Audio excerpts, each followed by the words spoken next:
Nigel Farage, thanks for talking to Sky News today. Now, you've proposed a plan to deport 600,000 migrants in the first Parliament of a Reform UK government should you win the next general election.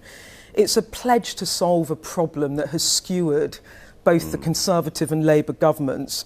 Why are you and Reform any different? Well, number one, because we mean it. And you do get the feeling with the other parties that they say this because they think the public want to hear it without actually wanting to deliver on it. And secondly, because the barriers that currently make such a policy impossible are there. And they are the Human Rights Act of 1998, the incorporation of the European Convention, the application of the 1951 UN Refugee Declaration. And whilst all of these things were very well intended 3/4 of a century ago, our argument is they are out of date and they prevent us acting like a normal country. And by the way, most countries in the world, if you go into them illegally, you're put in prison.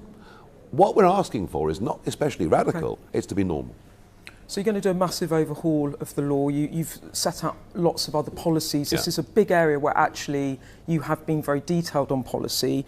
Yesterday you said you were going to stop the boats within 2 weeks of being in government. You misspoke, didn't you? No, I didn't say that. I said we'd stop the boats within 2 weeks. That. Well, within 2 weeks... You'll stop the boats? Within 2 weeks of passing the legislation, we'll stop the boats, yes.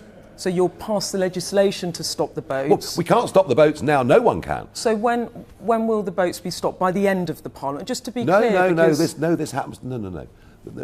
That would not be acceptable to the British public. This has to happen quickly. We have to get the legislation through as quickly as is humanly possible.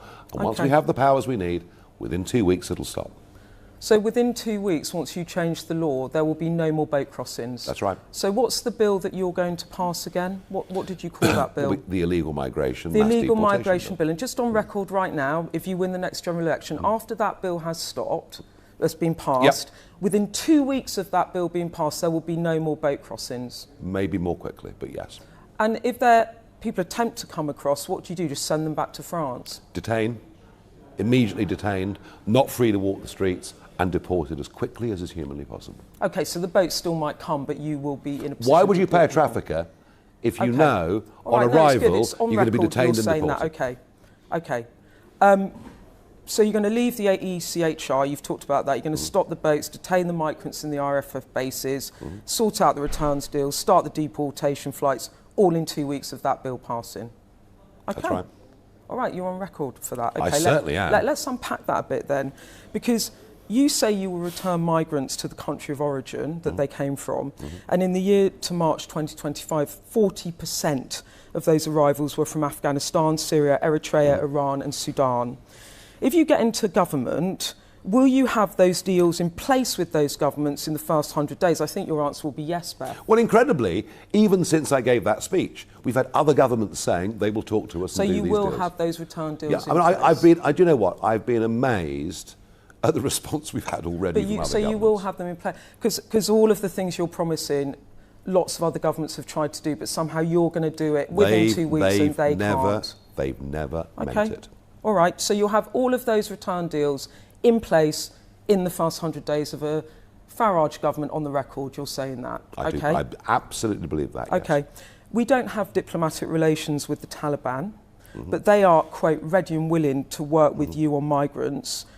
So will you send women and children back to Afghanistan and the Taliban? I've made it very, very clear that our first priority with those that are living in Britain illegally is to deport men. It is men that are clearly the more perceived danger. And by the way, you talk about the Taliban. The Germans are doing this already. Can we? Germany already has a deal with Afghanistan. But can we clear this up, Mr. Farage? Because on August the 26th, you said women and children, everyone on arrival, will be detained. Yes. Is that correct? Will you detain the women and children? Yes. Will you send them back? Yes. Women that arrive by boat will be deported immediately. To Afghanistan? Yes, if necessary. You will send women back to Afghanistan, just on the record. I'm really sorry. We have a massive crisis in this country. OK, but just so the British public understand, you will send women and children back to live under the Taliban. I am more concerned about the rights of British people than I am about those who come here illegally. Yeah, but you've said two things about this, so I'm trying to clear it up. Because what I've said is... on the 27th of August, you said we're not even discussing women and children at this stage. One, those that arrive by boat will be detained. Men and women will be detained and deported. Children, of course, we'll have to know that we're sending them off somewhere sensible. So you might not send them back. Hang on, if a 4-year-old kid arrives, chucked on a dinghy, we will have a duty of care, all right? Okay. But hang on, the numbers here are so tiny, but I it's just almost want to be irrelevant. clear, because and then what I said I'm was, not going to go into all of the human rights issues of all the countries. Then what I said was, we then have the separate problem of those already here.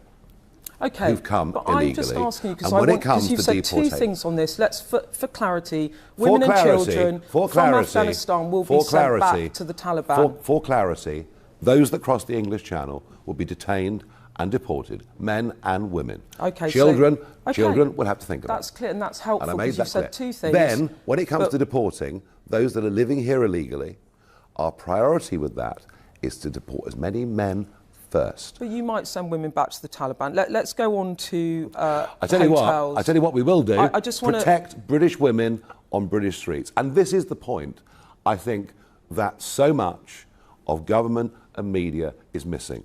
It is this fact. We seem to be more concerned about other governments around the world. I was asking you a specific question about the Taliban and women and children, given that we have not had diplomatic relations with them and what they do to women in that country. What about the mothers of Epping? That's what I was asking you about. What about the mothers of Epping? You've given a clear answer. That's what matters. Given a clear answer. What matters. Let's go on to hotels, because you've promised to shut the hotels by the end of Parliament. I think those... Obviously, public appetite is clear. We won't need them. Yes. You've said you'll house 24,000 illegal immigrants in centres within 18 months. Have you got those sites going?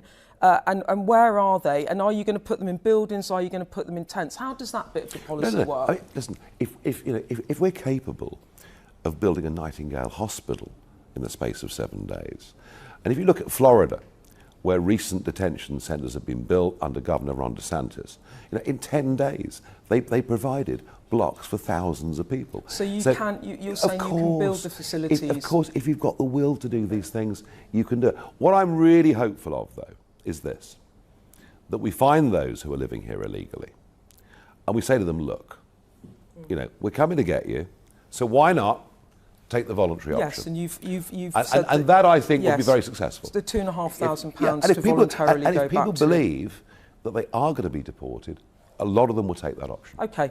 Well, look, we've talked a bit about your immigration plans. Some are clearer than others, and the ambition is bold.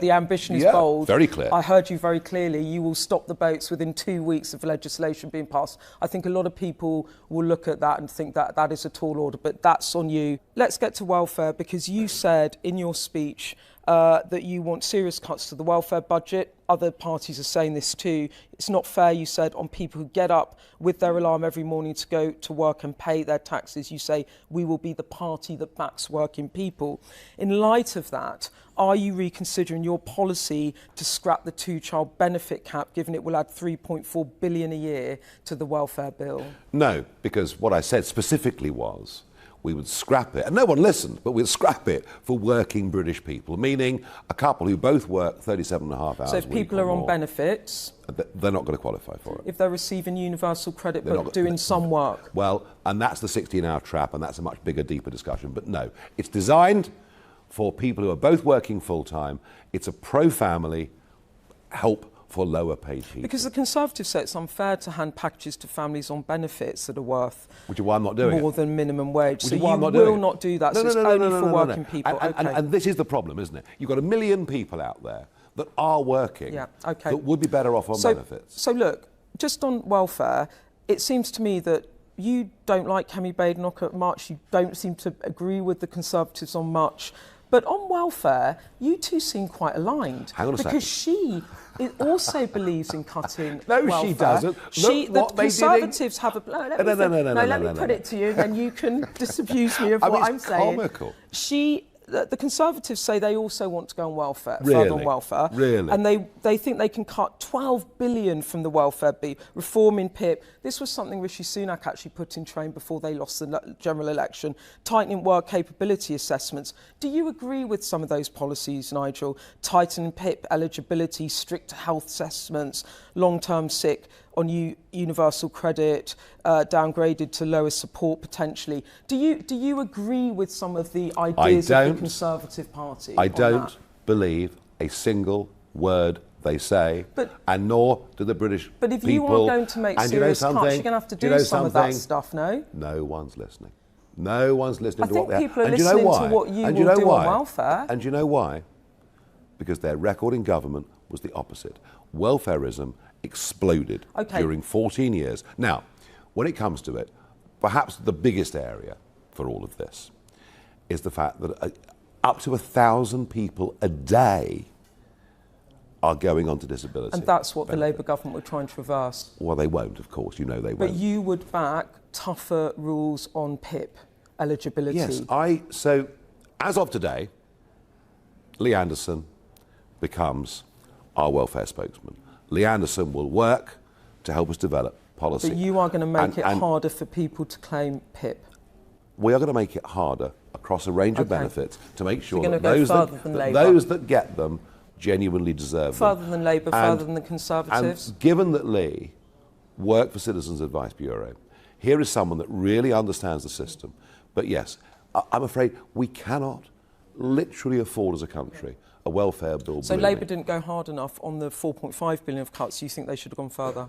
Without a doubt, if they really, really knew what they were doing. But I think it's the disability benefit area that is the most significant. OK. That's useful to know, thank you. And I know that you said in your speech you were going to outline more details about your welfare plans.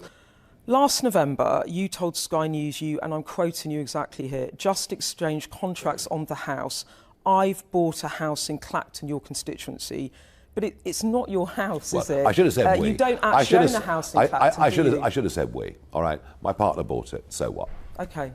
Well, the reason I'm asking you is that... So what? Isn't it because you own multiple homes and that your partner bought the house in their name and you had nothing to do with it, meant that the standard rate of stamp duty was paid on it? How dare you? It's her asset. No, how dare you?